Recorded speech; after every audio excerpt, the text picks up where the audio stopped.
Do you have a gift and no gift tag? This is Ann Klemmer and Stamper from StamperDoc.com, and we're going to help you out with that.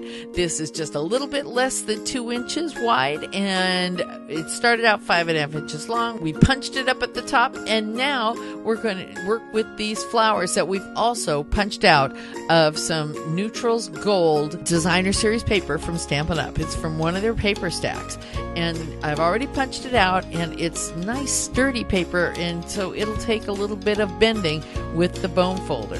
Now, you could use any side. I think I would have liked to use polka dots, but that's okay.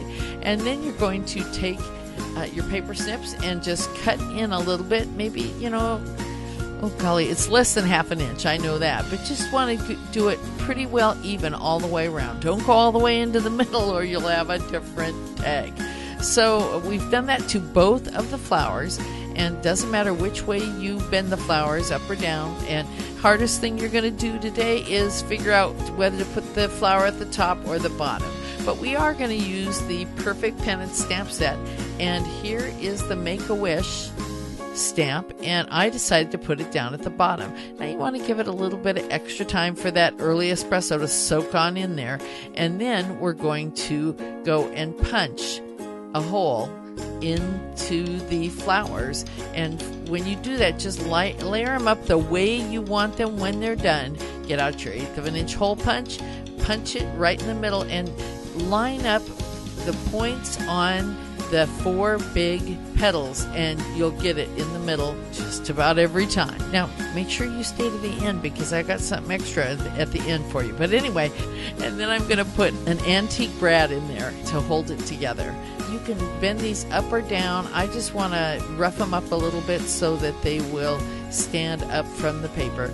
Beat it up, but not too much.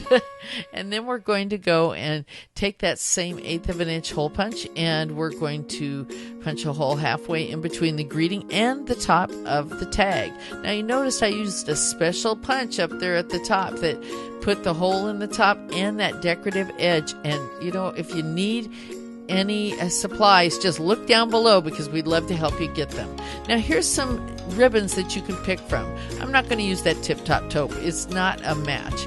And then if you want an elegant look, you can match the gold in the flower to the gold satin ribbon. Now when you're trying to make the bow, or it's not really a bow, it's a special knot, I always put the cut in the back and then pull it through. That's how you'll always get the finished part of this knot on the front of your card. Just think of it in the back and shift that cut in through the back and slip it right through the loop, and there you have it. Now I used an extra long tip on this, 12 inches, but you can get by with much less than that.